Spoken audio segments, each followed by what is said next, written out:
Xin chào các bạn, chào mừng các bạn quay trở lại với kênh của Việt Vui Vẻ Learn Vietnamese. Hôm nay thì các bạn hãy cùng mình chia sẻ một chút về một chủ đề rất là thú vị, đấy là hạnh phúc.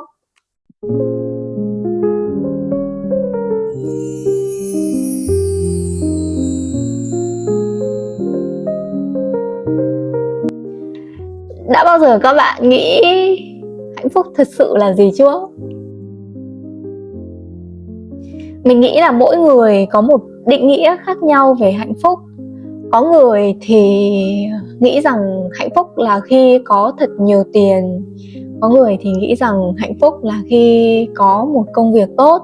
Nhưng cũng có người nghĩ rằng hạnh phúc đơn giản đấy là được ở bên gia đình và những người thân yêu của mình. Còn đối với mình ấy thì hạnh phúc không phải là điều gì quá lớn. Nó nằm ở trong những điều rất nhỏ, rất giản dị mỗi ngày. Đó là hít một hơi thật sâu bầu không khí trong lành sau những cơn mưa, là ngắm những giọt sương còn vương ở trên lá, nghe tiếng chim ríu rít gọi nhau trên cành cây, là những buổi đi dạo cùng người mình thương. Chẳng cần nói gì nhiều, chỉ cần bên nhau thôi là cũng đủ thấy lòng bình yên rồi.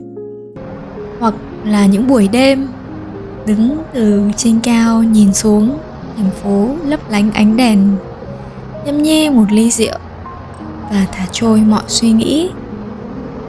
Hoặc cũng có thể là những buổi tối ở vùng quê nào đó, nhìn những mái nhà xa xa le lói ánh đèn, mọi người trong gia đình quây quần bên mâm cơm giản dị và vô cùng ấm áp.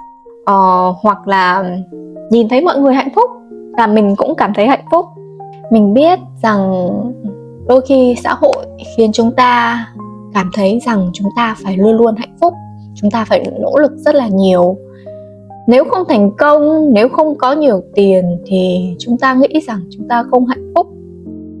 Nhưng mà theo quan điểm cá nhân của mình ấy, thì mình nghĩ rằng hạnh phúc không phải lúc nào cũng phải vui vẻ, mà hạnh phúc đơn giản đấy là hạnh phúc đến từ sự bình yên ở trong tâm hồn của mình, bình yên ở trong tâm trí của mình.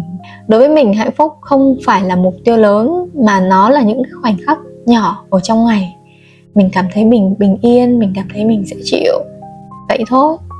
Còn các bạn thì sao? Theo các bạn, hạnh phúc thật sự là gì? Hãy chia sẻ ý kiến của mình trong phần bình luận ở dưới nhé.